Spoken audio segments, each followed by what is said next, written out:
شروع اللہ کے نام سے جو بڑا مہربان نہایت رحم والا ہے۔ الف لام میم، یہ حکمت کی بھری ہوئی کتاب کی آیتیں نیکوکاروں کے لیے ہدایت اور رحمت، جو نماز کی پابندی کرتے اور زکوٰۃ دیتے اور آخرت کا یقین رکھتے ہیں، یہی اپنے پروردگار کی طرف سے ہدایت پر ہیں اور یہی نجات پانے والے ہیں۔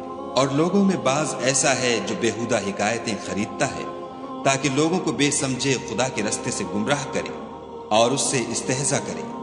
یہی لوگ ہیں جن کو ذلیل کرنے والا عذاب ہوگا۔ اور جب اس کو ہماری آیتیں سنائی جاتی ہیں تو اکڑ کر منہ پھیر لیتا ہے، گویا ان کو سنا ہی نہیں۔ جیسے ان کے کانوں میں ثقل ہے تو اس کو درد دینے والے عذاب کی خوشخبری سنا دو۔ جو لوگ ایمان لائے اور نیک کام کرتے رہے ان کے لیے نعمت کے باغ ہیں، ہمیشہ ان میں رہیں گے۔ خدا کا وعدہ سچا ہے اور وہ غالب حکمت والا ہے۔ اسی نے آسمانوں کو ستونوں کے بغیر پیدا کیا جیسا کہ تم دیکھتے ہو، اور زمین پر پہاڑ بنا کر رکھ دیے تاکہ تم کو ہلا ہلا نہ دے، اور اس میں ہر طرح کے جانور پھیلا دیے۔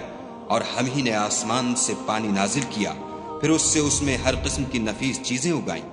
یہ تو خدا کی پیدائش ہے، تو مجھے دکھاؤ کہ خدا کے سوا جو لوگ ہیں انہوں نے کیا پیدا کیا ہے۔ حقیقت یہ ہے کہ یہ ظالم صریح گمراہی میں ہیں۔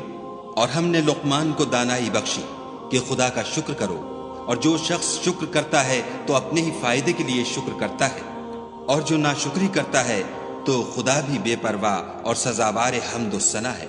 اور اس وقت کو یاد کرو جب لقمان نے اپنے بیٹے کو نصیحت کرتے ہوئے کہا کہ بیٹا، خدا کے ساتھ شرک نہ کرنا، شرک تو بڑا بھاری ظلم ہے۔